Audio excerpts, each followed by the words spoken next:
हरे कृष्ण. जय जय जगन्नाथ सच्चिदानंदन भजन आपण घेतोय आहे.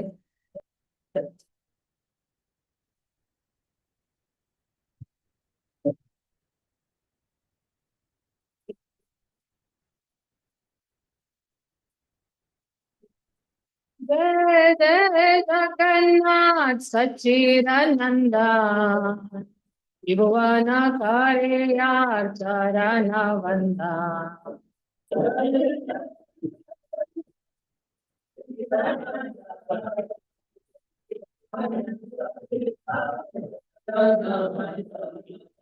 जय जय जगन्नाथ सच्चिदानंद भगवान करेगा चरण वंदा.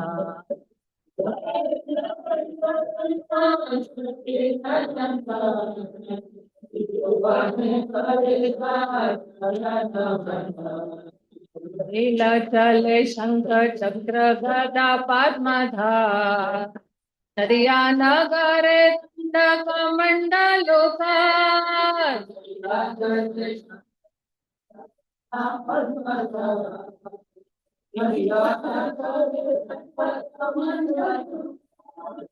लीला चले शंख चक्र गदा पद्मधार नदिया नगरे दंडक मंडलोकार.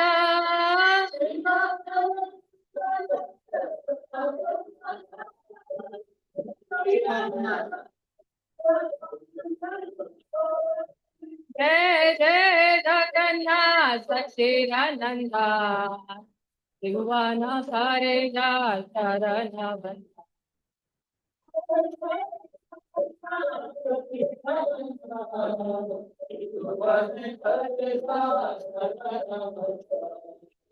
ते हो बोले पूर्वे रावण बाधिला बोलो वैरव वैभव लीला प्रकाश करिला.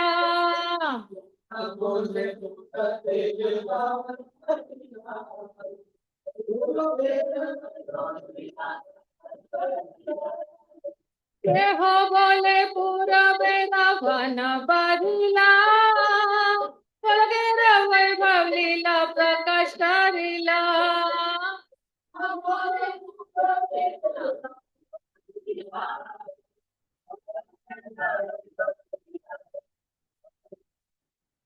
जय जय जगन्नाथ सच्चिदानंदा त्रिभुवन करेगा चरण वंदा.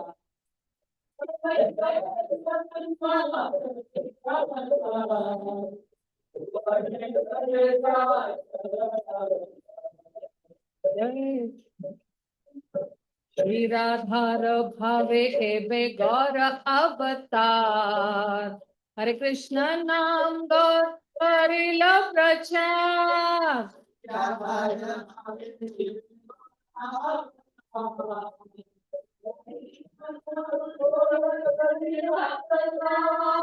श्री राधार भावे एबे गौर अवतार हरे कृष्ण नाम गौर करिल प्रचार.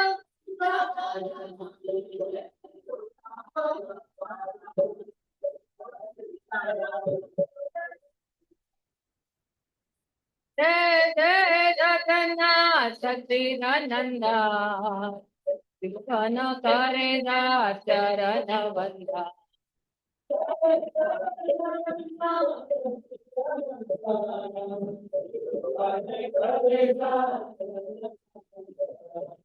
वासुदेव घोष बोले करी जड़हार ये गौ से कृष्ण से जगन्नाथ.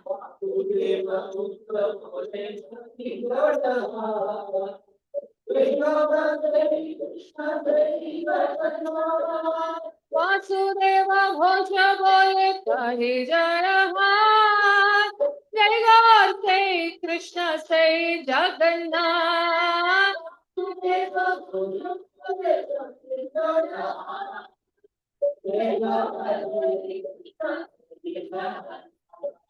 जय गौर से कृष्ण से जगन्नाथ. जय गौर से कृष्ण से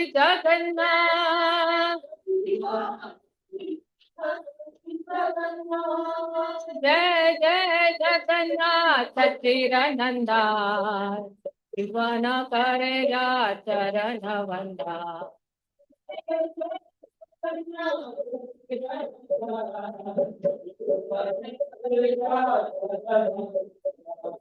हरे कृष्णा कृष्णा कृष्णा हरे हरे, हरे राम राम राम हरे हरे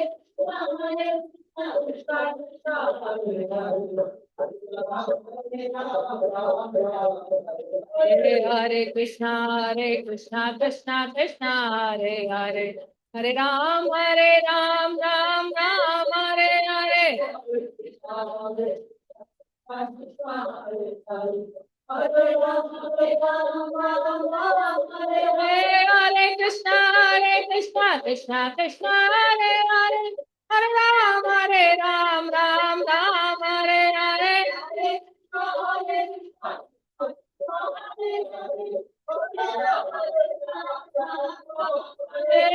हरे कृष्णा कृष्णा कृष्णा हरे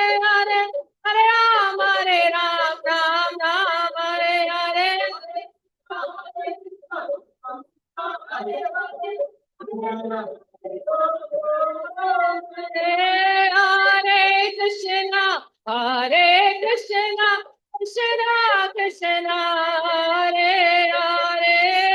हरे राम राम राम हरे हरे। हरे कृष्णा कृष्णा कृष्णा हरे हरे, हरे राम राम हरे हरे।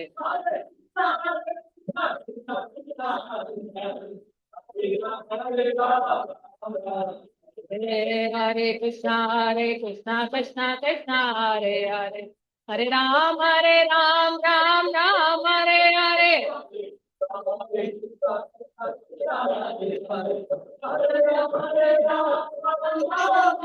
जय प्रभु पदा जय प्रभु पदा, जय प्रभु पदा जय प्रभु पदा।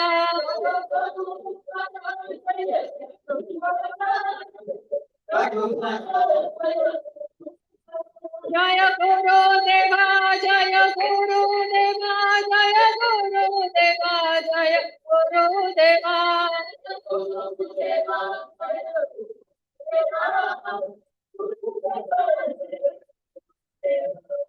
नित्य गौर हरि बोल हरि बोल हरि बोल, नित्य गौर हरि बोल हरि बोल हरि बोल।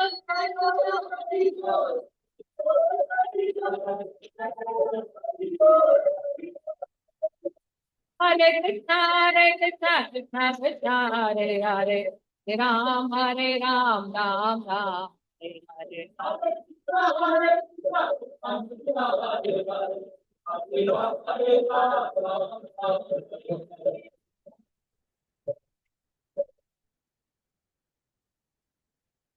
ओम ज्ञानतिमिरन्दस्य ज्ञानाञ्जनाशलाखाय चक्षुरुन्मिलितं येन तस्मै श्रीगुरवे नमः।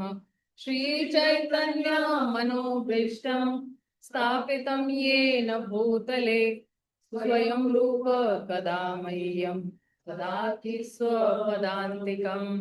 वन्देऽहं श्रीगुरून् श्रीयुतपदकमलं श्रीगुरून् वैष्णवांश्च श्रीरूपं साग्रजातां सहगण रघुनाथान्वितं तं सजीवं साद्वैतं सार्वभूतं परिजनासहितं कृष्ण चैतन्य देवं श्रीराधा कृष्ण पादान् सहगण ललिता श्री विशाखान्वितांश्च नमो विष्णुपदाय कृष्ण पृष्ठाय भूतले श्रीमते भक्तिवेदांत स्वामिनिति नामिने। नमस्ते सरस्वते देवे गौरवाणी प्रचारिणे निर्विशेष शून्यवादी पाश्चात देश तारिणे। जय श्री कृष्ण चैतन्य प्रभु नित्यानंद, श्री अद्वैत गदाधर श्रीवासादि गौर भक्त वृंद। हरे कृष्णा कृष्णा कृष्णा हरे हरे, हरे राम राम राम हरे हरे। तर आपण जो आहे पहिला अध्याय घेतो आहोत, आणि हा जो पहिला अध्याय आहे हे भक्तीची काय काय विशेषता आहे, 6 विशेषता आहे, त्याचे 6 गुण आपण म्हणतो ना, भक्तीचे 6 गुण आहेत। आणि हा अध्याय जो आहे श्रील कपिल देव जी आहे ते सुरू करतात, ते म्हणतात की हा जो शुद्ध भक्त आहे तो कधीही कुठलाही स्वार्थनी भक्ती नाही करत। तो जरी त्याला 5 प्रकारचे मुक्ती सुद्धा मिळतात तरी तो त्याच्यासाठी जो आहे तो धावत नाही। आणि हा जो शुद्ध भक्त आहे तो अनन्य आहे। अनन्य म्हणजे काय की त्याच्याकडे काही इच्छा नाही आहे। जी इच्छा आहे ती एकच इच्छा आहे की मला भगवंताची सेवा करून त्यांना प्रसन्न करायचं आहे।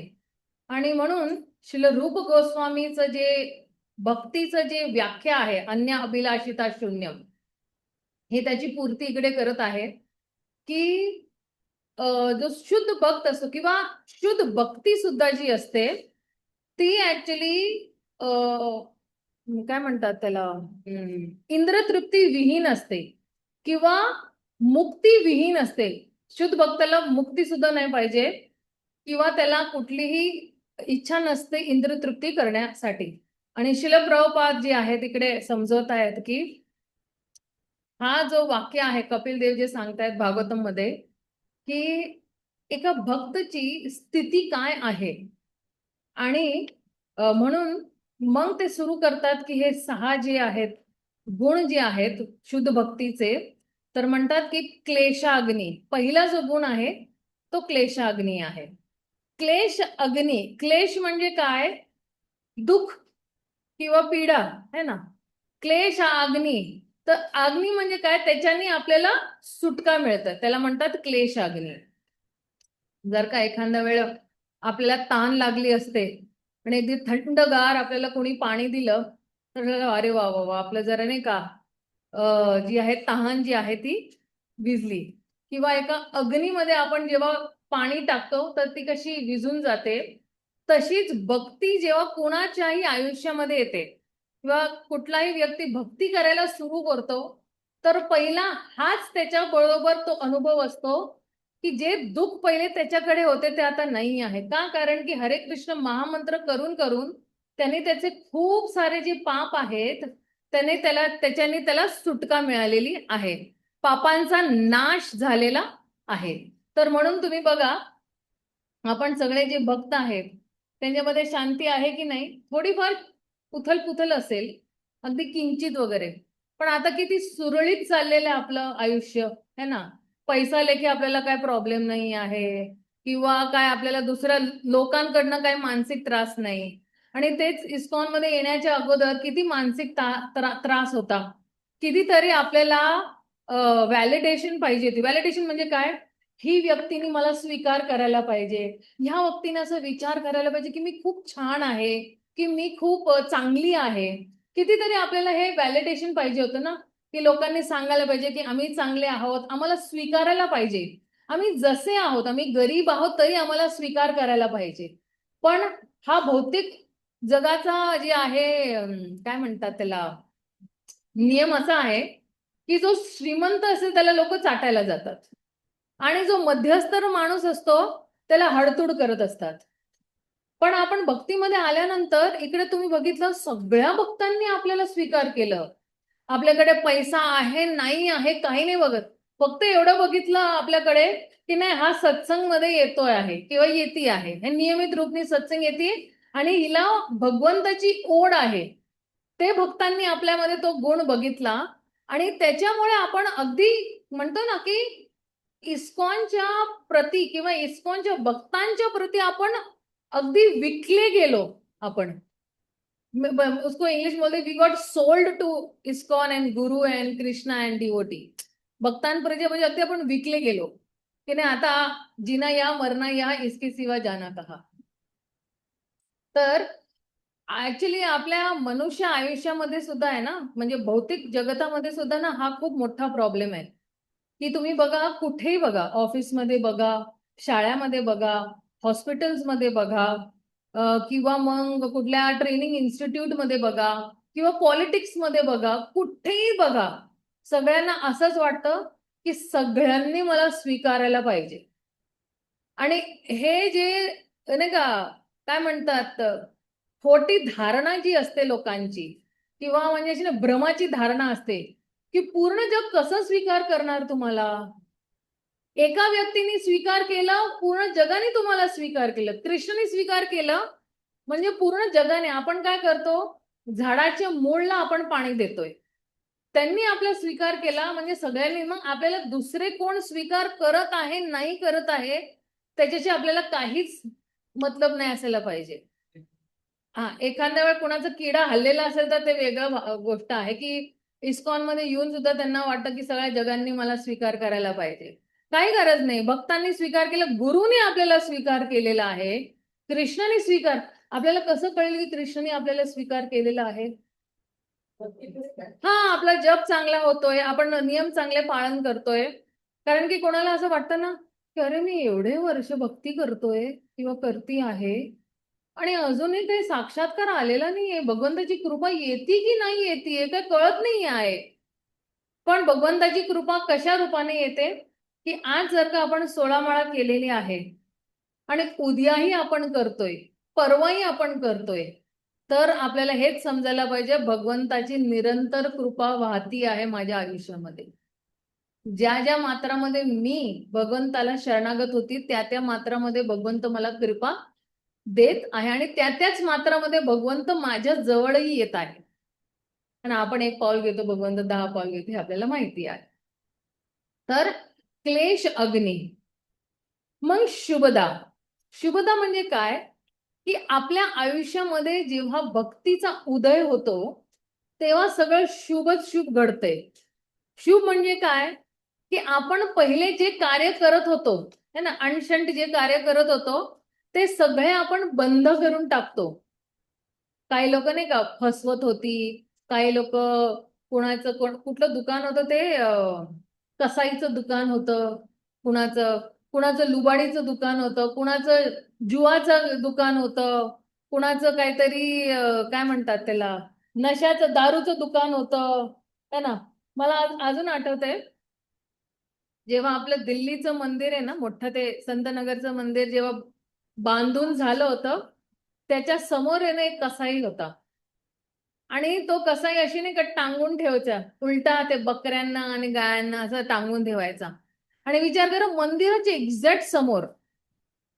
आणि तो मेन रोड आहे, मंदिर मेन रोड वरती आहे तिकडे, आणि मंदिराच्या एक्झॅक्ट समोर.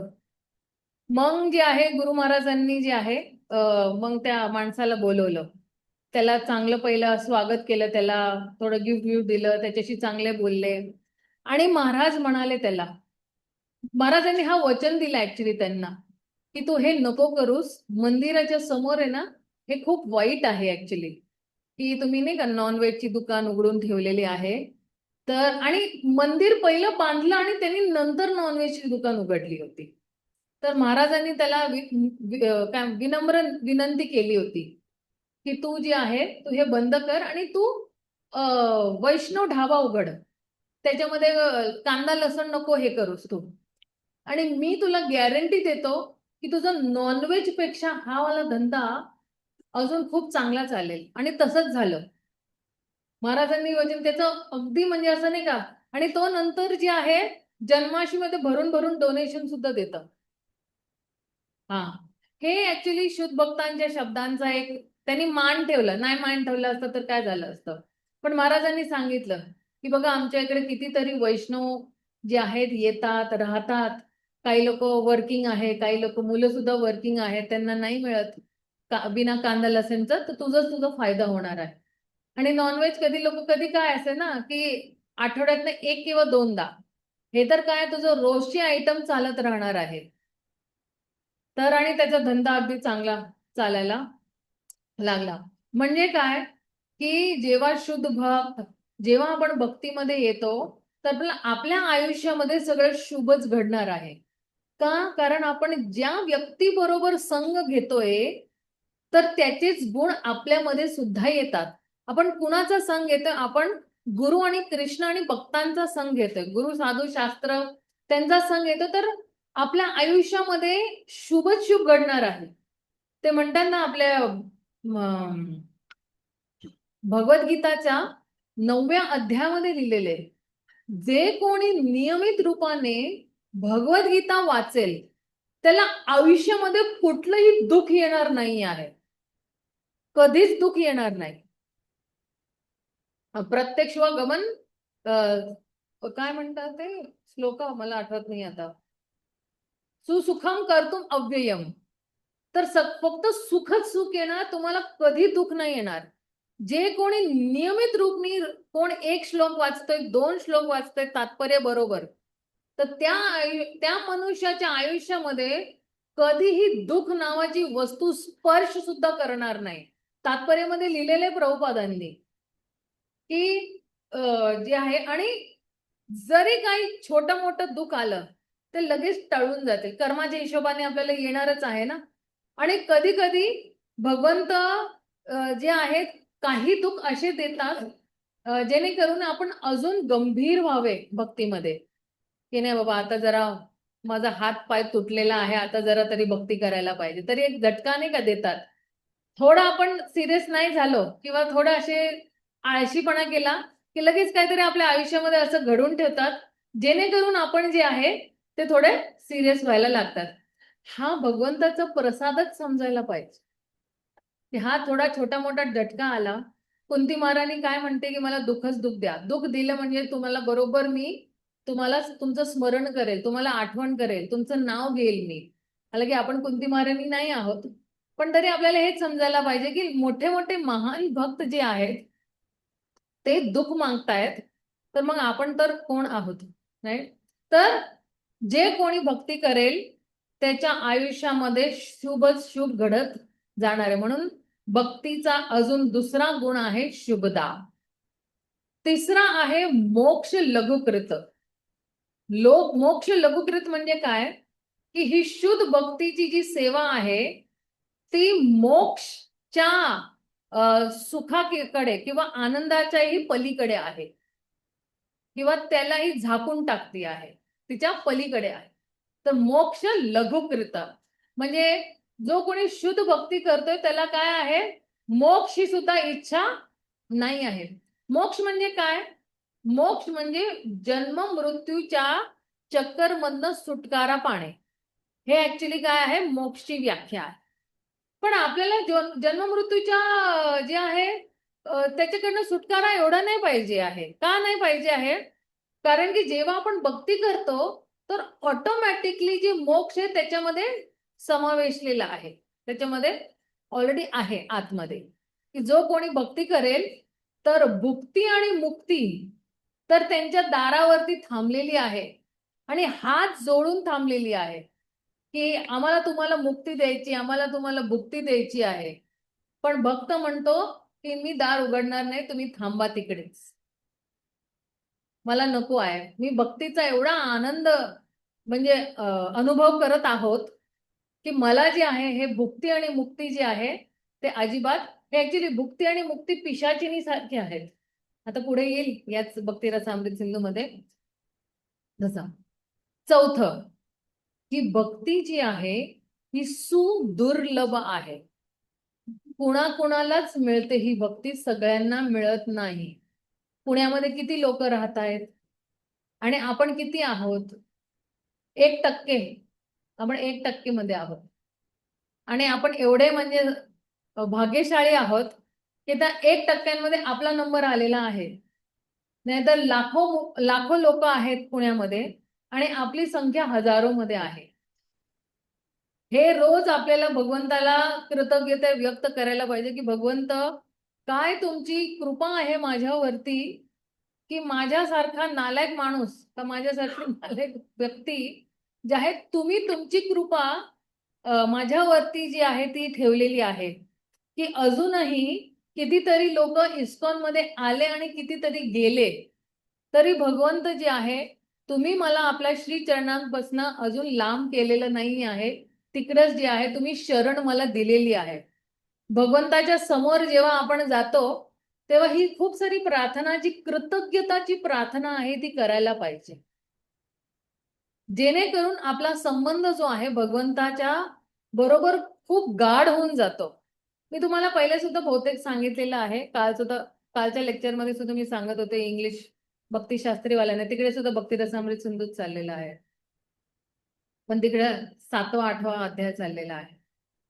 तर मी तेच सांगितलं की भगवंताच्या समोर जेव्हा जातो आपण, तर 3 वस्तू करायला पाहिजे.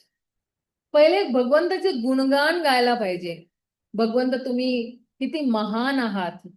तुमचे जे चरण कमल किती अगदी कोमळ आहेत आणि हे चरण कमल इतके शक्तिशाली आहेत की हे कुणालाही आश्रय देऊ शकतात. पापी असो, पापी नसो, सगळ्यांना शरण देण्याची ह्या चरण कमलामध्ये क्षमता आहे. आणि भगवंत तुमचे 2 गुणांपासून तुम्ही कधी चुकत नाही आहे, की एक आहे तुम्ही सुरक्षता प्रदान करतात आणि एक आहे तुम्ही त्यांना जे आहे पूर्ती करतायत त्यांची. जसं भगवद्गीतामध्ये 9व्या अध्यायामध्येच काय आहे तो श्लोक, अनन्यस चिंतयन्तो मा ये जना परिपाषते तेषां नित्याभियुक्तानम योगक्षेमम वहाम्यहम. तिकडे त्या श्लोकमध्ये भगवंताचे 2 गुणांचा वर्णन केलेलं आहे. सी, आपण म्हणतो ना की जगतपती, जगतनाथ म्हणजे काय, की पती म्हणजे काय, नवरा. ओके, कुठल्याही पुरुषाने स्त्रियाप्रती किंवा आपली जी प्रजा आहे, म्हणजे त्यांची जी लहान बाळ बाळ वगैरे आहेत, तर 2 वस्तूंची पूर्ती करायची खूप गरजेची आहे. म्हणूनच तो पुरुषच्या कॅटेगरीमध्ये येणार. तो एक आहे आपल्या बायको आणि मुलांना सुरक्षितता प्रदान करणे, त्यांना नेहमी प्रोटेक्ट करणे, आणि दुसरं म्हणजे त्यांच्याकडे जे नाही आहे त्याची पूर्ती करणे. जसं स्त्रियांना काय काय लागतं है ना, कपडे लत्ते, दाग दागिने, है ना, घर चांगलं, फर्निचर चांगलं, हे सगळे पूर्ती करणारे जे आहेत ते नवरा आहे. पण आपले जे कृष्ण आहे, जगतपती, जगन्नाथ, जगन्नाथ, ते तर पूर्ण जगाचे पती आहेत. आणि याच श्लोकमध्ये हे 2 गुण दिलेले आहेत, की भगवंत हे 2 गुणांपासून कधी चुकत नाही. जो कोणी त्यांना आश्रय घ्यायला आलेले आहेत, जो कोणी एकदाही आला असेल, तर भगवंत ती कृपा त्यांच्यावरती ठेवतात. राईट. तर हे 2 गुण जे आहेत भगवंताचे आहेत. असे तर खूपच गुण आहेत भगवंताचे. तर आपण भगवंताचे गुणगान करायला पाहिजे, जे आपण वाचलेलं आहे. तुम्ही काही श्लोक पाठांतर केली आहे, ती श्लोक सुद्धा बोलू शकतात तुम्ही. भगवंताच्या सौंदर्याचं जे आहे व्याख्या करायला पाहिजे, की तुमचं जे आहे चरण कमल जे आहे किती कोमळ आहेत, आणि मोठे मोठे जे आहेत योगी, ते सुद्धा हजारो वर्षपर्यंत तपस्या करतात, पण तुमच्या नखापर्यंत सुद्धा पोहोचू शकत नाही. आणि आम्ही बघा प्रत्यक्ष जे आहे तुम्हाला स्पर्श करत आहोत, तुम्हाला ड्रेसिंग करत आहोत, तुमचं सानिध्य घेत आहोत, तुमचा संग घेत आहोत. हे किती दुर्लभ आहे. आणि भगवंत त्याचमुळे मी खूप तुमचे आभारी आहेत, की तुम्ही मला ती परमिशन दिली की मी तुम्हाला स्पर्श करू शकते. आता आपल्या सगळ्यांच्याकडे विग्रह आहेत, राईट. ज्यांच्याकडे नाहीये तुम्ही विचार नका करू की अरे माझ्याकडे विग्रह नाही, तुमच्याकडे फोटो आहे. तेही स्पर्श केलं म्हणजे भगवंताला स्पर्श केलेलं समान आहे, राईट. तर आपण भगवंताला जे आहे गुणगान करायला पाहिजे. दुसरं, भगवंताला धन्यवाद द्यायला पाहिजे. भगवंत धन्यवाद, मला कितीतरी माझ्या आयुष्यामध्ये मुसीबत आली, कितीतरी कठीण कठीण परिस्थिती आल्या माझ्या आयुष्यामध्ये, पण तुम्ही जे आहे गंभीरपणे, ठामपणे एका मोठ्या डोंगरासारखे माझ्या बाजूला उभे होते. आणि ते सगळे, आणि कुंती महाराणी सुद्धा हेच आठवती आहे, की बघा आम्हाला ते कोणी लाक्षागृहामध्ये जाळायला केलं, आम्हाला ते विष दिलं, पण तरी नेहमी तुम्हीच आला आमची सुटका करण्यासाठी, आम्हाला सुरक्षता प्रदान करण्यासाठी. तर हे भगवंत, मी खूप धन्यवाद करते की तुम्ही मला एवढ्या चांगल्या भक्तांचा संघ दिला, मला एवढे चांगले गुरु दिले, मला एवढे चांगले मंदिराच्या जवळ घर दिलं, एवढे चांगले आई बाबा दिले, परिवार दिलं, मुलं बाळं दिली. हे सगळं भगवंताला धन्यवाद करायला पाहिजे, रोज धन्यवाद करायला पाहिजे आपण भगवंताला. आणि तिसरं, आपण भगवंताच्या समोर आपली जी कमी आहे किंवा आपल्यामध्ये ज्या कमी आहेत ते भगवंताच्या समोर बोलायचे, म्हणजे त्या कमी दूर होते की भगवंत काय करू, रोज अशी माझी इतकी हे आहे, मी तुमचं नाव जे आहे स्पष्टपणे घेऊ नाही शकत, एक हरे कृष्ण महामंत्र बोलायलाही माझं मन जे आहे इकडे तिकडे किती फिरत असतं, इतकं माझं मन चंचल आहे की भगवंत मी काय करू. मी असे ना, आपल्याला पश्चाताप करायला पाहिजे भगवंताच्या समोर आणि रडायला पाहिजे. तर श्रील रूप गोस्वामी म्हणतात की जो व्यक्ती भगवंताचं नाव घेताना त्याच्या डोळ्यातनं अश्रू नाही येत, तर त्याचं जे हृदय आहे ते स्टीलचं आहे. तर आपण विचार करू शकतो की का आपल्याला रडू येत नाही आहे, कारण की अजून आपण नाम अपराधवरती आहोत अजून. पण नाम अपराध ते नाम आभास ते शुद्ध नाम पर्यंत एक प्रक्रिया आहे. आणि आपण निरंतर जेव्हा नाम आपण जे ऐकतो आहोत, अगदी ध्यानपूर्वक जप करणं जिसको कहते हैं, तर त्यावेळेस आपले खूप सारे पाप जे आहेत ते नष्ट होऊन जातात. आणि जेव्हा आपण नाम आभासच्या स्तरावरती येतो किंवा नाम अपराधच्या स्तरावरती सुद्धा आपल्याला हरे कृष्ण महामंत्र करताना खूप पश्चाताप करायला पाहिजे. गेल्या जन्मामध्ये काय मी पाप केले, तरी भगवंत तुम्ही मला स्वीकार केलेली आहे आणि मी खूप पापी आहे. मी तर एवढा पापी आहे की ते जे विष्टामध्ये जो किडा असतो ना, मी त्याच्यासारखा तो आहे मी व्यक्ती. इतका मी पापी आहे की आपल्याला असं नाही की अगदी खूपच असं मारायला वारायला पाहिजे आपल्याला, पण आपल्याला आपल्या मनामध्ये जे आहे ते वार्तालाप करायला पाहिजे, बोलायला पाहिजे की नाही, मी पापी आहे, मी खूप पाप केलेले आहेत. आणि हे जे पाप घेण्याची क्षमता जी आहे ती भगवंताकडेच आहे. तर हे भगवंत तुम्हीच माझे सगळे पाप जे आहे ते दूर करू शकतात आणि मला जे आहे तुमचं निर्मळ नाव घेण्यासाठी ती प्रेरणा तुम्हीच देऊ शकतात ते. तर ही जी आपली असामर्थ्यता आहे ती भगवंताच्या समोर व्यक्त करायला पाहिजे. मग हळूहळू जी आहे डोळ्यातनं अश्रू आहे येतील. तर प्रभुपाद गौर गोविंद स्वामी महाराज सुद्धा म्हणतात की मी एक जे आहे ते रडण्याचं स्कूल उघडलेलं आहे, जिकडे मी शिकवतो की कसं भगवंतासाठी रडायला पाहिजे. कोणी जाईल का त्या स्कूलमध्ये? आपण आपल्या मुलाबाळांना टाकूया का त्या स्कूलमध्ये की नाही, तुला फक्त रडून परत यायचं? हा, तर आपण नाही, पण हा इस्कॉन आपला जो आंदोलन आहे किंवा आपली जी संस्था आहे ती ऍक्च्युली जी आहे ती रडण्याची शाळा आहे. जो भक्त रडायला शिकला तर तो पार होऊन जाणार. जो भक्त रडायला नाही शिकला त्याला अजून एक जन्म घ्यावा लागेल. तो जोपर्यंत तो रडायला शिकणार नाही त्याला तेवढंच रिपीट करावं लागेल, तीच क्लास, त्याच वर्गामध्ये बसावं लागेल, त्याला सारखं सारखं जन्म घ्यावं लागेल. तर आपल्याला जे आहे बघायला पाहिजे की आपण कसे भगवंतासाठी, आणि आपण ऍक्च्युली का रडतो ना भगवंतासाठी, आपण भगवंताच्या पासून खूप लांब आहे, काही विलग आहे, विप्रलंब भाव आहे. एखाद्या वेळ एका एका मुलं बाळ जे आहे ते आईपासून लांब झालेलं आहे, तर तो काय करणार आहे ना, तो रडणारच आहे ना, मम्मी मम्मी करून. माझी मम्मी हरवली, मी हरवला, मी या भौतिक संसारमध्ये हरवलेला आहे, माझी आई कुठे आहे. तर ती क्रंदन करून ते बाळ जेव्हा रडतं तेव्हा आई धावत धावत शोधत शोधत त्या बाळाला येते आणि तोच क्रंदन ते भगवंताकडे पोचायला पाहिजे आपलं.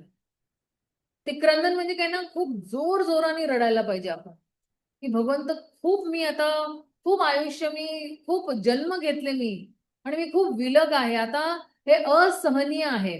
म्हणजे ही जी विरहची अग्नी आहे ती मला आता टोचती आहे आणि आता तुम्ही मला जी आहे याच जन्मामध्ये तुमच्याकडे परत घ्या.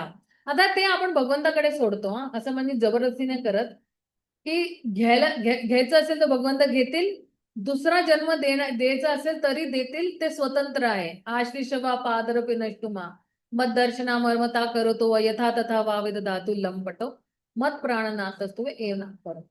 तर हे भगवंताची स्वतंत्रता आहे की आपल्याकडे घेऊन जातील किंवा आपल्याला नवीन जन्म देतील एका चांगल्या वैष्णव परिवारमध्ये.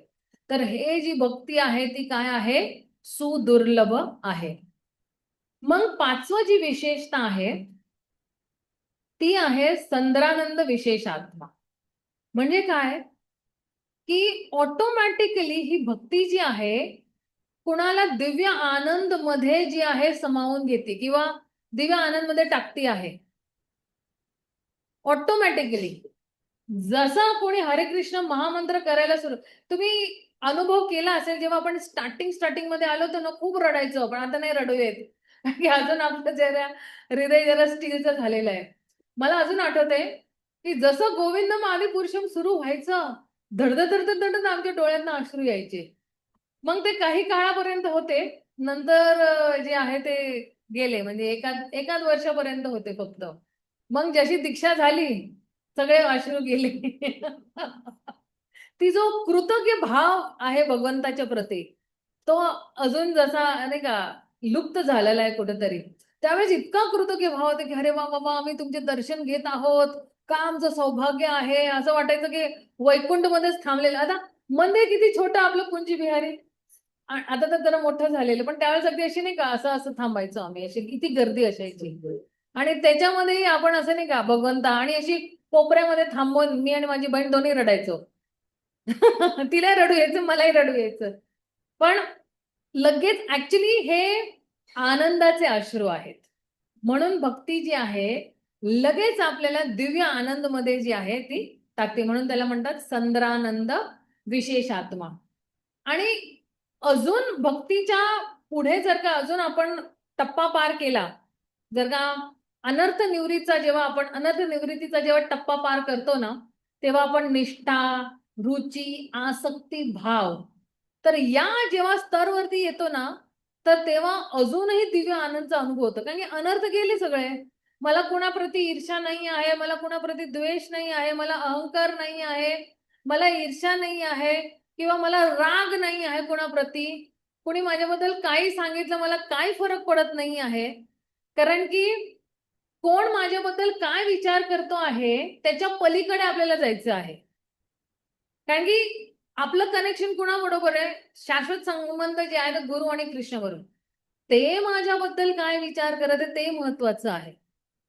पण आपण कुठं अडकतो, ती काय सांगणार माझ्याबद्दल, मी अशीच साडी घातली, मी अशीच पॅन्ट घातली, धोती अशीच घातली, ती काय विचार करणार. कशाला तो विचार करायचा तर मी काय घातलेलं काय नाही घातलेलं. ऍक्च्युली कोणाला एवढं आठवण सुद्धा राहत नाही की त्यांनी दोन दोन दिवस अगोदर काय त्यांनी 2 दिवस अगोदर त्यांनी स्वतःनी काय खाल्लेलं आठवत नाही आहे. पण आपण आहे ना ह्या झोन मध्ये जातो, आपण या दृष्टिकोनी जातो की मी हे घातलं तर लोकांनी सांगायला पाहिजे चांगली दिसतीये तू.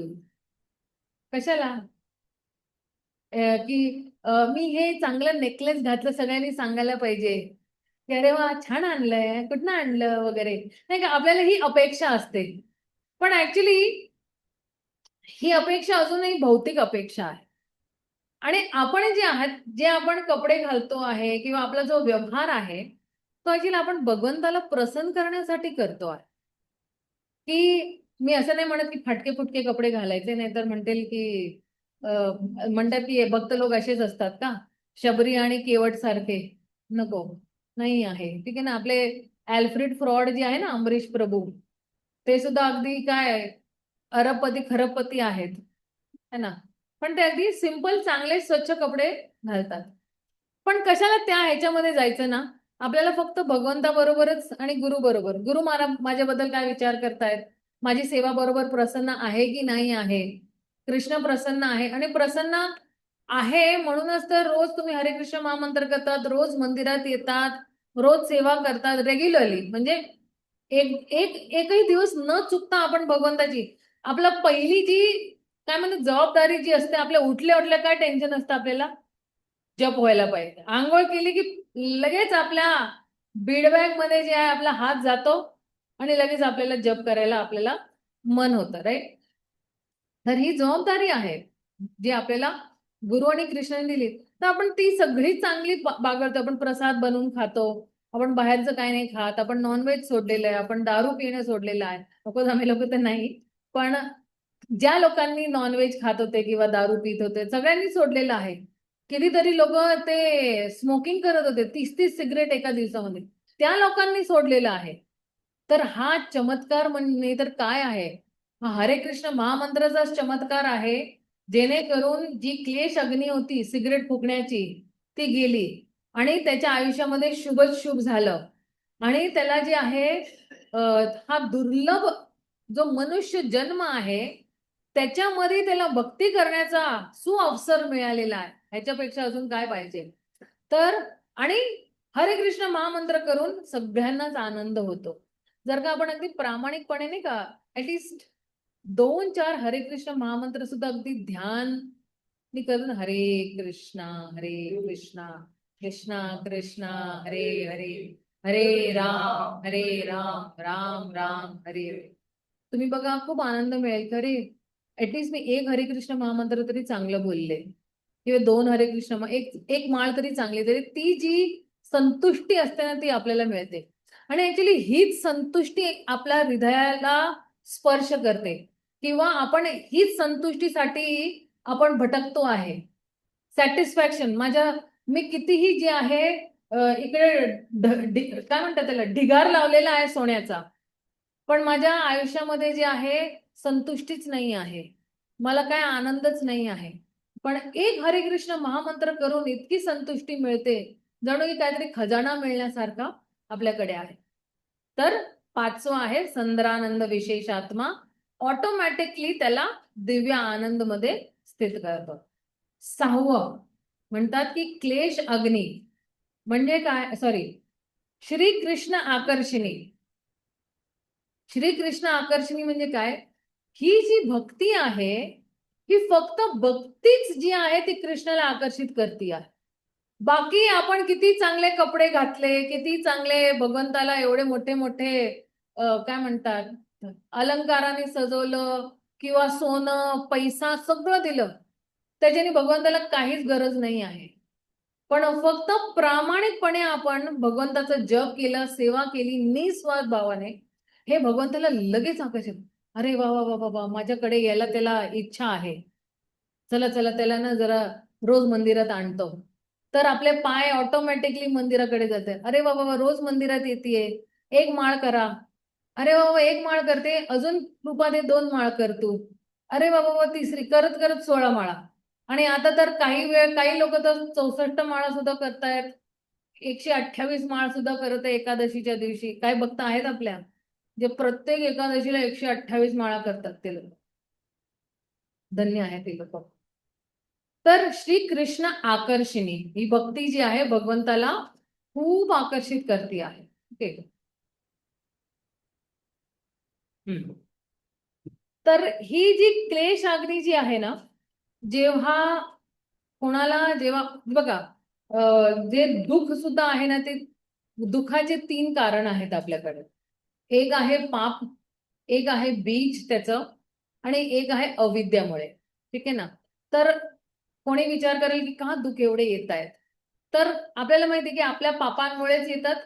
एकतर आपल्याकडे भौतिक इच्छा सुद्धा खूप आहे, आणि दुसरं जे आहे आपल्याकडे अविद्या आहे. अविद्या म्हणजे एवढं ज्ञान नाही आहे. तर आपल्याला हे नाही माहिती आहे की हे जे दुःखचं मूळ कारणच अविद्या आहे. दुःखचं मूळ कारण काय आहे, अविद्या आहे. का, कारण की जोपर्यंत आपल्याला भगवंताबद्दल माहित नव्हतं तर आपण फक्त इंद्रिय तृप्ती करत होतो. पण जसं जसं आपल्याला कळालं भगवंताबद्दल आणि आपण भक्तीमध्ये थोडे थोडे पुढं गेले गेलो, आपल्या अविद्याचा नाश होत चालला. तर जेव्हा अविद्याचा नाश होत चालला म्हणजे नाही का ते काळे ढग येतात आणि जसं सूर्य येतो आणि ते सगळे ढग जी आहेत ती बाजूला होऊन जातात, तर स्पष्टपणे आपल्याला दिसतात. तर ते जे आहे अविद्याचे काळे ढग होते ते गेले, आणि त्याच्यामुळे आपल्या आपल्या हृदयामध्ये जे भौतिक इच्छा भोगण्याची सुद्धा खूप तीव्र इच्छा होती, ती सुद्धा कमी होत चाललेली आहे. काही लोकांना होतं ना की अरे मोठा बंगला पाहिजे, मोठी गाडी पाहिजे, खूप पैसा पाहिजे. आता आहे ना ती इच्छा? नाही आहे. पहिला आपल्याला खूप ती इच्छा होती की खूप पैसा कमवायचा आहे, खूप जे आहे मोठं घर घ्यायचे आहे, 10 तरी मिनिमम रूम असायला पाहिजे आपल्याकडे. मी तसंच जास्त बोलते मी, पण 4-5 रूम तरी चांगले, आपला स्वतःचा बंगला असायला पाहिजे, स्वतःची गाडी असायला पाहिजे, चांगले दागदागिने असायला पाहिजे, चांगलं फर्निचर असायला पाहिजे. आता ती भौतिक इच्छा नाही आहे. कारण की आपल्याला माहिती आहे की एकच इच्छा करायची आहे. आपल्याकडे एकच इच्छा असायला पाहिजे आणि ती जी आहे ती भगवंताला प्रसन्न करण्यासाठी. मेरी इच्छा खड्डे में गई, मेरी इच्छा कोई मायने नहीं रखती है, क्योंकि मेरी इच्छा मुझे बारंबार जो है इस जन्म मृत्यु के चक्कर में ही गिराएगी। लेकिन अगर मैं वो इच्छा करती हूं कि मुझे सिर्फ भगवान को प्रसन्न करना है, तो फिर यही इच्छा मुझे तारेगी. हीच इच्छा जी आहे ती मला पार घेऊन जाणार आहे आणि त्याच्यामुळे जे आहे मी पाप करणार नाही. पापचा बाप कोण आहे माहिती आहे का? लोभ. लोभ आहे पापचा बाप. आपण खूप लोभी म्हणतो ना, हे करा की ते करा, असं करा तसं करा. मला आठवतंय आमच्या समाजामध्ये जे आहे 2-3 असे फॅमिलीज होते ज्यांचे जे पत्नी होती ना तिला खूप लोभ होतं आणि ते लोक सारखे ना आपल्या नवऱ्याला काय आणलं, एवढेच पैसे, एवढ्या पैशाने काय घर चालतं का, सारखी कुरकुर कुरकुर चालली होती. मग त्याच पत्नीने म्हणे तुम्ही या कंपनीमध्ये काम करतात ना, ही गबन करा, ही जरा अशी चोरी करा, हेराफेरी करा. पण काय फायदा आहे? आणि शेवटी जे आहे ते पापाचे जे आहे ते जे पाप केलेलं आहे त्याचं तर आपल्याला भोगायचंच आहे ना, त्याचे फळं भोगायचीच आहेत. आणि तुम्ही हे सुद्धा लिहून घ्या. जेव्हा आपण काहीतरी पाप करतो, आपण पालक आहोत ना, है ना, आई बाबा आहोत आपण कुठल्या आपल्या मुलांचे. जेव्हा आपण काही पाप करतो ना, त्याची फळं आपल्या मुलांनाही भोगावी लागतात. हे सांगायला पाहिजे लोकांना. जे जे आपल्या सर्कलमध्ये आहेत, की आपल्या कुकर्माचे जे फळं आहेत, आपल्या मुलाबाळांनाही सहन करावे लागतात.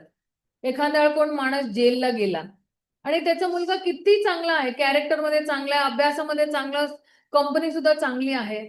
पण कोणी त्याला मुलगी देणार का? नाही रे बाबा, त्याचा बाप जेलमध्ये जाऊन आलेला आहे. मग पडलं की नाही त्याचं ते कुकर्म त्याच्या बाळावरती, त्याच्या मुलावरती किंवा मुलीवरती. मुलीचं सुद्धा लग्न नाही होणार. अरे बाबा, तो चोर आहे म्हणून ही सुद्धा चोर असेल. तो बट्टा लागून जातो तो आपल्या कॅरेक्टरवरती. तर म्हणून जे आहे, हे जे लोभ आहे ना, हे लोभ आपल्याला, आणि 2 प्रकारचे लोभ आहेत. एक आहे भौतिक लोभ आणि एक आहे आध्यात्मिक लोभ. आध्यात्मिक लोभ म्हणजे काय? मला अजून, आता तर आज पुरुषोत्तम महिन्याचा पहिला दिवस आहे. तर आपण या महिन्यामध्ये काय लोभ करतो? अजून माळा करायची आहे मला, अजून भक्ती करायची, अजून वाचन करायचंय. सगळं आपण साइडमध्ये ठेवून देतो. जे काय, आणि आता तर किती चांगला महिना आलेला. मुलं-बाळांची परीक्षा नाही, सुट्ट्या लागलेल्या आहेत. काही एवढं आपल्याला जबाबदाऱ्या सुद्धा नाही, की मुलांना शाळेला पाठवायचे आणि कॉलेजवरनं येणार. काही नाही, इतके चांगला महिना आहे. तर या महिन्यामध्ये आपण जे आहे, आपण जो टाईम आहे ना, ते 24 तासामध्ये ते 24 तास मी कसे गुंतून ठेवणार आहे, की मी जास्तीत जास्त माळा करणार, मी भगवद्गीता वाचणार, भागवतम वाचणार, मी तुळशीला रोज जळ देणार, भगवंताला फुलं अर्पण करणार, मी भक्तांना 33 वेळा दंडवत करणार, भगवंताला 33 वेळा दंडवत करणार, मी परिक्रमा करणार रोज 4 भगवंताची, मी भगवंताला रोज फुलं अर्पण करणार. मी रोज या महिन्यामध्ये तरी मी प्रण घेती आहे, की मी फक्त जे आहे भगवंताला भोग लावलेलंच जेवण जेवणार आहे. मी बाहेर कुठं नाही जेवणार. हे सगळे जे आहेत ना, आपण हे आपले संस्कारामध्ये येतात. ते इंग्लिशमध्ये ना ते लोक म्हणतात, की 21 दिवसाचं चॅलेंज घेतो आम्ही. आणि 21 दिवसाचं आपण काय 21 दिवस तर करत, ते आपल्या ऍक्च्युअली संस्कारामध्ये येतात. म्हणजे मग त्याच्यावरनं आपण खाली नाही येत. मग आपण रोजच ते कार्य करत जातो. तर पुरुषोत्तम महिन्यामध्ये काही काही असे जे कार्य आहेत ना, ते ऍक्च्युअली आपल्याला करायला पाहिजे. अ, 1 सेकंड.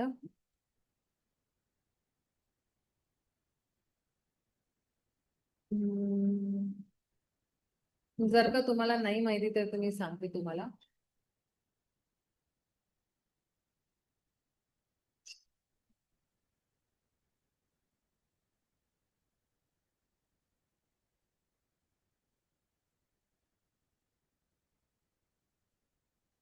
हा पाणी. पुरुषोत्तम महिन्यामध्ये काय करायला पाहिजे? आता तुमच्या जी काय म्हणतात तुमची जी क्षमता आहे ना त्याच्याप्रमाणेच करा. इकडे जे लिहिलेलं आहे जे तुम्ही पालन करू शकता तेवढं, नाही तर घरातले म्हणतील की ही जास्तच करते आहे. तर थोडं लिमिट मध्ये तुम्ही तुमचं जे करू शकता. एक तर एका महिन्यासाठी आपण पवित्रता बाळगायला पाहिजे आणि जमिनीवरती झोपायला पाहिजे. मग रोज मुहूर्त मध्ये उठायला पाहिजे.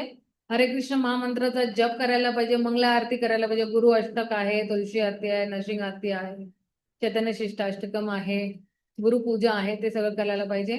आणि रोज काही ना काहीतरी एक्स्ट्रा माळा करायला पाहिजे. आता आपण 16 करतोय तर 25 करायला पाहिजे किंवा 32 किंवा 64.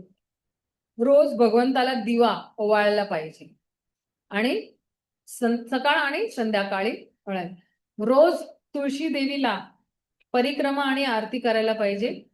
मंदिराची परिक्रमा 4 वेळा करायला पाहिजे. रोज भगवंताला फुलं अर्पण करायला पाहिजे आणि रोज जे आंघोळ जी आहे ती ब्रह्ममुहूर्तच्या अगोदरच करायला पाहिजे. आणि शक्यतो जे आहे ते आपण कुठल्या धाम मध्ये कुठे पवित्र नदीमध्ये जर का आपण स्नान केलं तर ते चांगलं आहे. रोज भागवतम वाचायला पाहिजे, राधाकृष्णाची लीला वाचायला पाहिजे. तर जी ब्रह्माची स्तुती आहे, आचार्यगण म्हणतात ती जी ब्रह्माची जी स्तुती आहे ना ती 10व्या स्कंदची 14वा अध्याय आहे तो है ना. ब्रह्माने खूप स्तुती केलेली आहे, ब्रह्मसंहिता. ते करायला पाहिजे. रोज जगन्नाथ अष्टकम करायला पाहिजे. आज आपण थोडं जगन्नाथचं भजन घेतलं कारण की अष्टकम खूप लांब गेलं असतं. चौरागण्य अष्टकम करायला पाहिजे, पुरुष सुक्ता करायला पाहिजे आणि जे आहे अगदी शांत राहायला पाहिजे पूर्ण महिना आणि कुणाची निंदा नाही करायला पाहिजे. आणि ब्राह्मण, संत, गाय जी आहे, गायचं जे आहे ते गौदान करायला पाहिजे आपल्याला. आणि जे आहे जेवढं जमेल तेवढं आपण जे आहे भगवंताची जी आहे प्रसन्न करण्याचा जो आहे तर आपण प्रण घेऊ शकतो. काय नाही करायचं, नख नाही कापायची, मग शरीराला तेल नाही लावायचं. काही लोक मालिश करत असतात किंवा ते कुठलं तेल आहे, मोरीचं तेल नाही खायचं. आणि जे आहे एक टाइम खायचं. म्हणजे 3 प्रकारचे उपास असतात. एक तर आहे फक्त कोणी दुधावरतीच करतो आहे. जे दुधावरती नाही करत तर ते दूध आणि फ्रूट घेऊ शकतात. मग तेही नाही करू शकत तर ते एक टाइम फक्त अन्न खाऊन करू शकतात है ना. एक टाइम अन्न खायचं आणि दुसरे 2 टाइमला दूध आणि फ्रूट खायचं तसं. आणि दान मध्ये काय करायला पाहिजे? गौदान करायला पाहिजे, तिकडे सांगितलेलं आहे. आणि रोज जे आहे हे ऍक्च्युली एक मंत्र म्हणायला पाहिजे. गोवर्धन धर्म बंदे गोपाल गोपरूपिणम गोकुलस्तव नेशनम गोविंद गोपिका प्रियम. हे मी व्हॉट्सअपवरती पाठवते, तुम्ही फक्त वाचून घेतलं तरीही चालेल.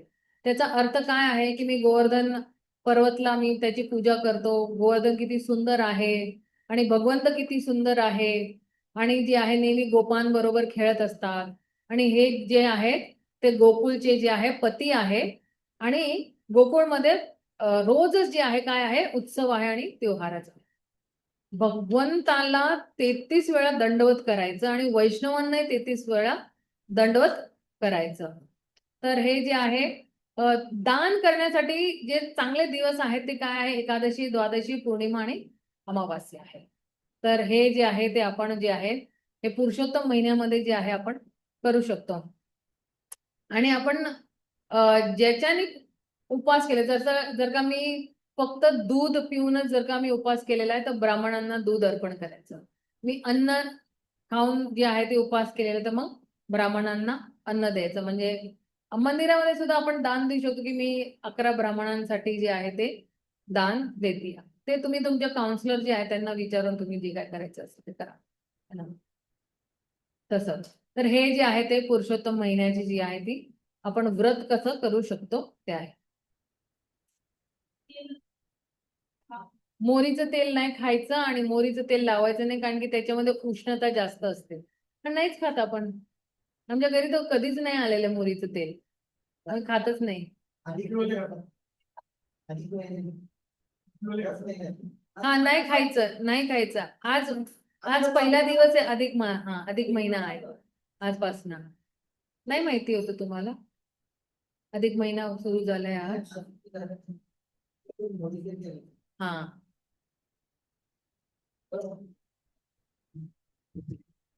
आता बघा, पाप मध्ये सुद्धा जे आहे ना, पाप मध्ये 2 प्रकारचे पाप आहेत.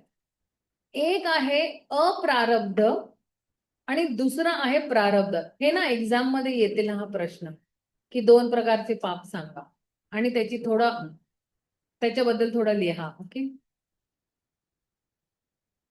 तर पाप 2 प्रकारचे आहेत. एक आहे अप्रारब्ध आणि एक आहे प्रारब्ध. अप्रारब्ध म्हणजे काय, की जे अजूनही दिसत नाहीये ते पाप, अनमॅनिफेस्ट, अप्रकट, ते प्राकट्य त्याचं झालेलं नाहीये, ते दिसत नाहीये ते पाप, ते अप्रारब्ध. म्हणजे काय, की मी काही इच्छा केलेली आहे पाप करण्याची, पण ती अजून त्याचं पूर्ण प्राकट्य झालेलं नाही आहे. एखाद्या वेळेस जर का उदाहरणार्थ मी ही इच्छा केली की मी जाऊन या व्यक्तीच्या तिजोरीमधनं तो हिऱ्याचा हार चोरी करणार. आता त्यांनी काय केलं, त्यांनी बीज रूप मध्ये बसलेला आहे आणि तो बरोबर संधी बघत आहे की हा माणूस जेव्हा बाहेर जाणार तेव्हा मी जी आहे चोरी करणार. तर जोपर्यंत चोरी करत नाही त्याला अप्रारब्ध पाप म्हणतात, आणि जेव्हा चोरी करून झाली त्याला म्हणतात प्रारब्ध. प्रारब्ध म्हणजे प्राकट्य त्याचं झालं, त्याने इच्छा केली की मला, आणि इच्छा करणे म्हणजेच ते बीजम आहे, बीज रूप मध्ये बसलेलं आहे. आणि बीज रूप ते जे आहे ते अप्रारब्ध म्हणजे प्राकट्यपर्यंत तो इच्छा करत आहे, केव्हा जाणार हा, केव्हा जाणार हा, केव्हा मी चोरी करणार. तर तो अजून प्राकट्य झालेलं नाही आहे. आणि जेव्हा संधी मिळाली आणि त्यांनी चोरी केली म्हणजे काय, ते जे आहे ते पूर्ण प्राकट्य झालं.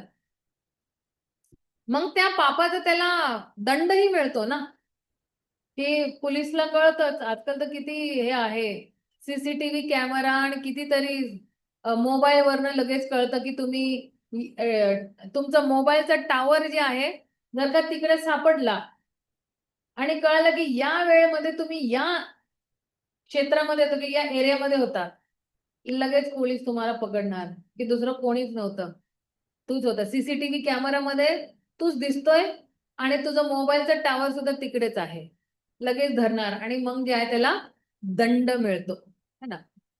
तर म्हणून जे आहे प्रारब्ध म्हणतात, है ना. हा, तेच अंतर आहे ना. जोपर्यंत प्रकट होत नाही ना अप्रारब्ध, म्हणजे तो बसलेला आहे, तो संधी शोधतोय, म्हणजे अजून त्यांनी चोरी केलेली नाहीये, त्याला अप्रारब्ध म्हणतो. म्हणजे अजून प्रकट झालेली नाही, त्यांनी त्याला फलीभूत केलेलं नाही आहे. आणि जेव्हा तो चोरी करतो तर त्याच्या त्या पापला त्यांनी फलीभूत केलेलं आहे. त्याला त्यांनी इच्छा केली आणि त्याला त्याचं फळ मिळालं की त्यांनी चोरी केलेली आहे.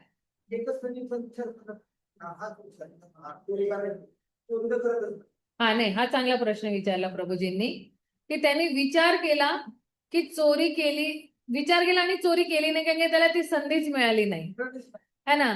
की नाही बाबा, सारखं खूप त्यांच्याकडे तिकडे सुद्धा सीसीटीव्ही कॅमेरा वगैरे आहे, पण ही जी वृत्ती आहे ना ती खूप प्रबळ आहे त्याच्यामध्ये, की मला करायचंच आहे.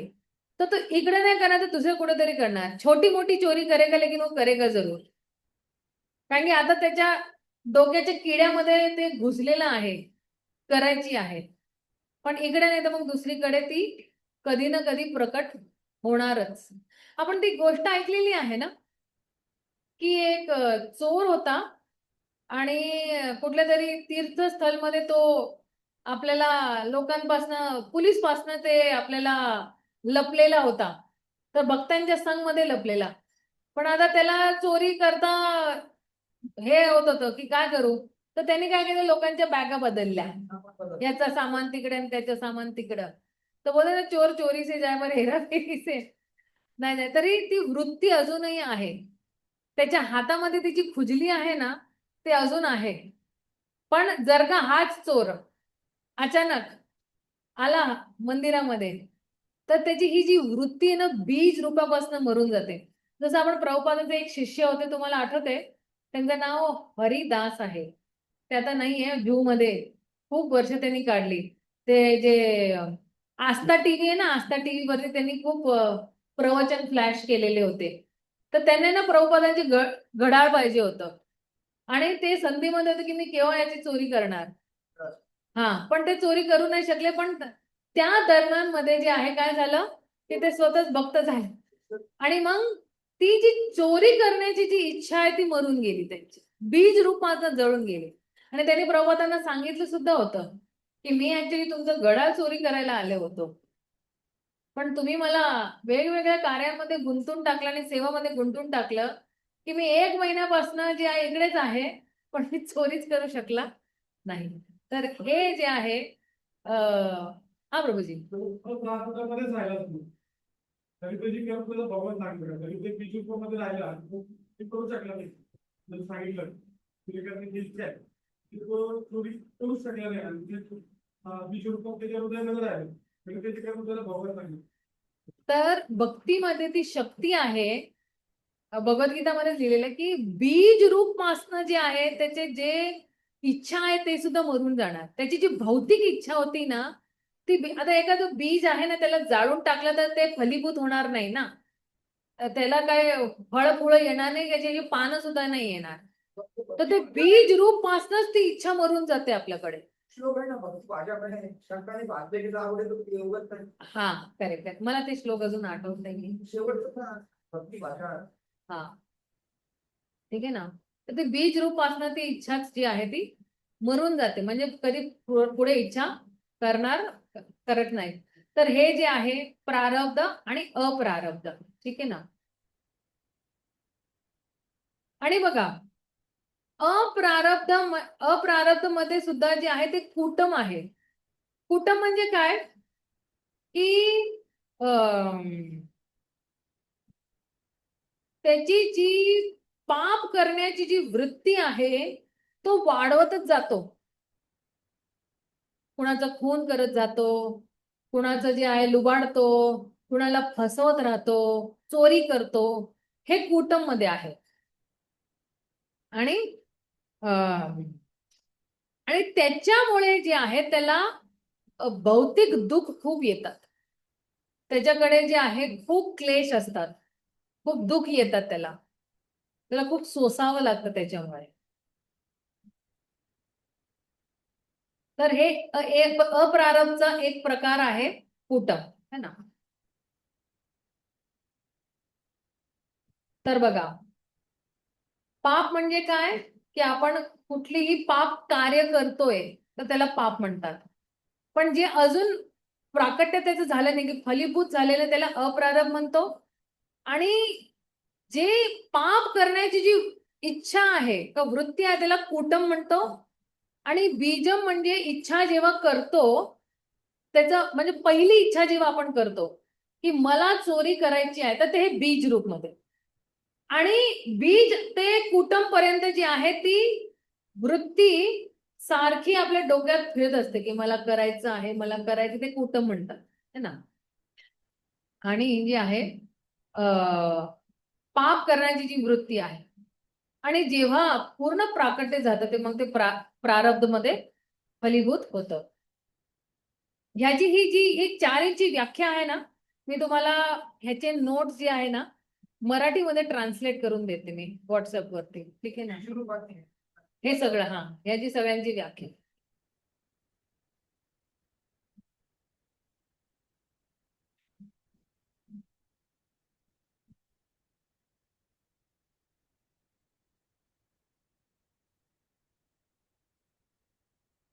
आता मी ते सांगितलं ना, की अविद्यामुळे जे आहे आपण भौतिक इच्छा करतो आणि ती भौतिक इच्छामुळे आपण पाप सुद्धा करतो. कारण की पापच बाप मग काय काय तर लोभच पापचा बाप आहे, है ना? तर हा अविद्याचा सुद्धा चक्रव्यूह कसा चालत असतो, की मला ज्ञान नाही आहे. मी अविद्यामध्ये आहे. म्हणजे मला एवढी अक्कल नाही आहे. तर मी जेव्हा इच्छा करते, की काय होतं, जसं एक कोणी कामवाली बाई आहे ना, कोणाच्या घरात जर का काम करत असेल, तर तिने इच्छा केली, की ह्या कपाटामध्ये ना बहुतेक पैसे आहे. तर तिने इच्छा केली. ती पाप करण्याची इच्छा तिने केली, तर ते बीज आहे. है ना? मग रोज ती संधी शोधती आहे, की केव्हा जी आहे मालकीन कुठेतरी हॉलमध्ये बसलेली आहे. ते माझ्या घरी झालेले म्हणून मी सांगतेय. त्यावेळेस लिटरली रथयात्राचे पैसे आम्ही जे बुक डिस्ट्रीब्युशन केले होते आणि त्या दिवशी रथयात्रामध्ये आम्ही 25,000चं कलेक्शन केलं होतं बुक बुक वितरण करून. ही 7 जुलै 2023 ची गोष्ट आहे. आणि मी येऊन माझे लॉकरमध्ये फक्त पुढेच ठेवले. म्हणजे असं पर्स वगैरे मध्ये नाही ठेवलं. मी लॉकरमध्ये ठेवते. आमच्या घरामध्ये काय मी, मम्मी आणि पप्पाच राहतोय. दुसरं कोणी नाही आहे. आणि 2 अजून सर्व्हंट्स आहेत. म्हणजे एका डस्टिंग क्लिनिंगसाठी ठेवले, एकाला झाडू पोछा आणि भांडीसाठी ठेवलं होतं. तर ते 11,000 चोरी म्हणजे त्याच्यामध्ये तिने 11,000 पहिले चोरी केले. आणि मी बघते की मी म्हणलं अरे 11,000 नाही. मला असं वाटतं की मी अ, मंदिरामध्ये जे आहे त्याला जमा केले याला मला असं वाटलं. मग दुसऱ्या दिवशी ते दुसरे 11,000 गेले. म्हणलं बहुतेक काहीतरी मला त्या दिवशी ना 2-3 दिवस इतके बिझी गेले होते ना, कारण की त्याच्यानंतर लगेच भद्रपौर्णिमा आलं होतं. तर भद्रपौर्णिमामध्ये मी जी बिझी झाले. मी म्हणलं अरे मी एवढी हुशार मुलगी आणि अशी कशी फसवून गेली मी. मग मला ट्युशनचे पैसे आले होते. 2,500 ती फीस आली होती. तर मी त्याला माझ्या पाकिटमध्ये ठेवलं आणि ते पाकिट परत तिकडे पुढेच ठेवलं. मग जेव्हा त्या पाकिटमधनं गेलं ना माझी बत्ती पेटली. कारण की त्याच्या अगोदर मला असं वाटलं की दुसरी बाईनी चोरली. तर तिला मी काढून टाकली होती. आणि मग जी मी घेतली होती ती तर अजून राहिली होती.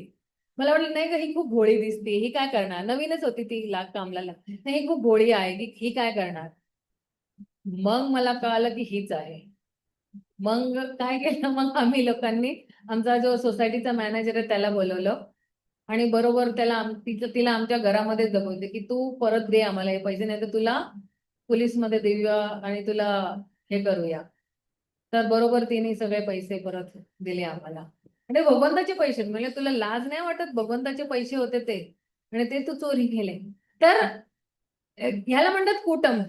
की ती संधी शोधत होती की केव्हा जे आहे त्या रूम मधनं बाहेर जाऊ किंवा जे आहे ना, तर ती जेव्हा संधी शोधण्याचा जो काळ आहे तर त्याला कुटम म्हणतात.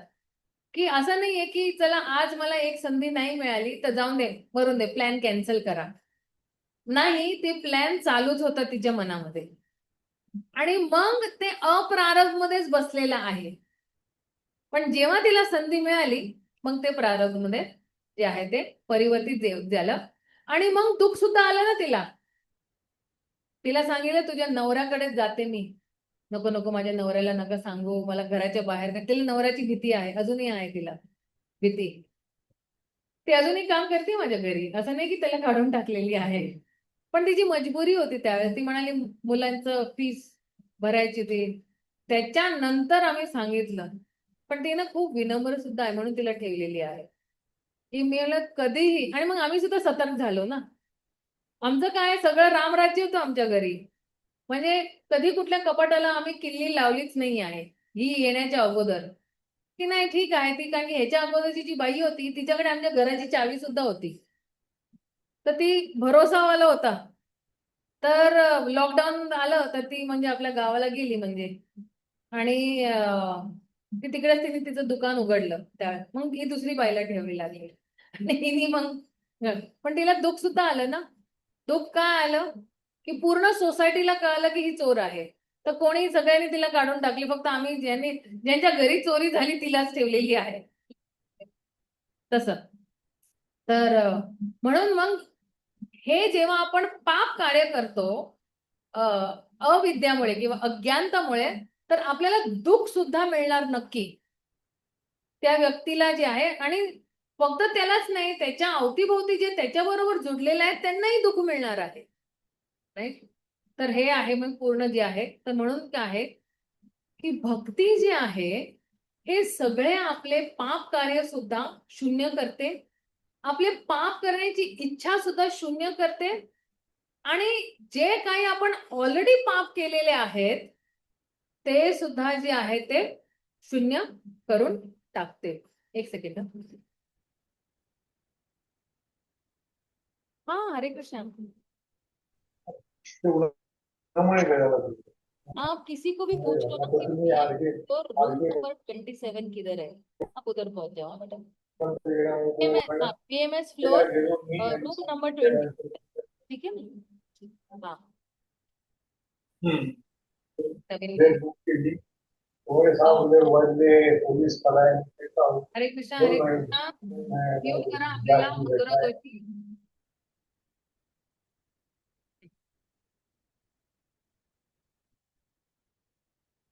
ठीक आहे. आता हे जे मी समजवलेलं आहे ना, याचं मी जरा नोट सुद्धा देते आहे. ठीक आहे. तर आपण क्लेशाग्नी झालेला आहे. शुभदा आपल्याला माहिती आहे की शुभ शुभ होणार आहे आपल्या आयुष्यामध्ये, है ना. की शुभ म्हणजे काय, की सगळ्यांचंच भलं होणार आहे, आणि ही भक्ती सगळ्यांना आकर्षित सुद्धा करणार आहे, त्यांच्यामध्ये चांगले गुण सुद्धा उत्पन्न करणार आहे, आणि उच्च आनंदची प्राप्ती होणार आहे. शुभदा म्हणजे 4 वस्तू जी आहे ते आपल्याला प्राप्त होणार आहे. हे नोट्स देते मी तुम्हाला की शुभदा म्हणजे काय, है ना.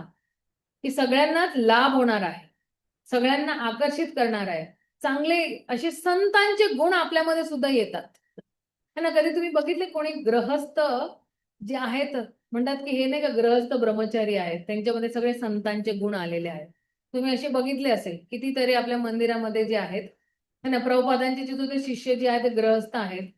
दोन्ही नवरा बायको आहे. म्हणतात ना यस्यति भक्ती भगवती अकिंचन, की ज्यांच्याकडे जे आहे भगवंताकडे अडिंग विश्वास आहे किंवा श्रद्धा आहे, आणि ज्यांच्याकडे दंभ नाही आहे, तर त्यांच्यामध्ये सगळे देवी देवतांचे सुद्धा चांगले गुण जे आहेत ते येतात. हे भागवतमच्या बहुतेक 5व्या स्कंदचा 18व्या अध्यायामध्ये आहे.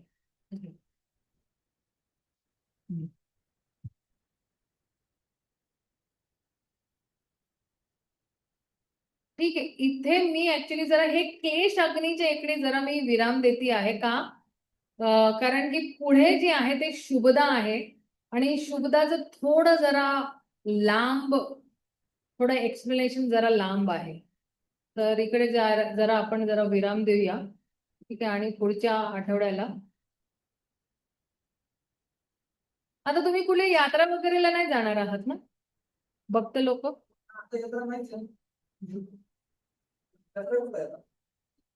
नाही, काही भक्त लोक जातात ना, म्हणतात की मुलांना परीक्षा संपली, सुट्टी आहे वगैरे.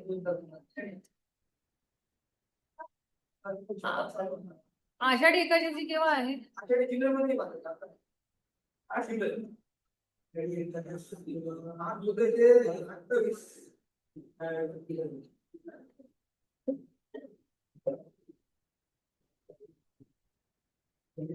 हा, ही जी पुस्तक आहे ना थोडी स्लो चाललेली आहे, पण डिटेल मध्ये चाललेली आहे.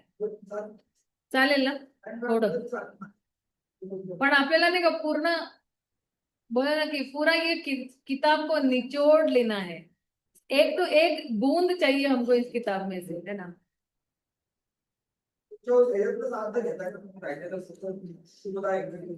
मी आता काय करते ना, हा जो पहिला अध्याय ना त्याच्या जे माझ्याकडे नोट्स आहेत ना, मी त्याला मराठीमध्ये ट्रान्सलेट करून व्हॉट्सअप ग्रुपमध्ये टाकत जाते, म्हणजे ते खूप मदत होईल. हा, मी सगळ्यांसाठी मराठी ग्रुपमध्ये टाकत जाते, म्हणजे जेवढं मी शिकवलेलं आहे ना ते सगळे नोट्स जे आहेत मी ते हे करून जे आहे व्हॉट्सअपवरती टाकत जाते. ते तिकडनं मग तुम्ही उचलू शकता. त्याला टायटल देईल की आपण हे मोक्ष लघुकृत केलेलं आहे, तर मोक्ष लघुकृत कडे काय काय येणार आहे सगळं. ठीक आहे ना. शुभदा आहे तर मग शुभदा बद्दल सगळं सांगतो. मधुरा गोखले माताजी, काय विचारायचे तुम्हाला?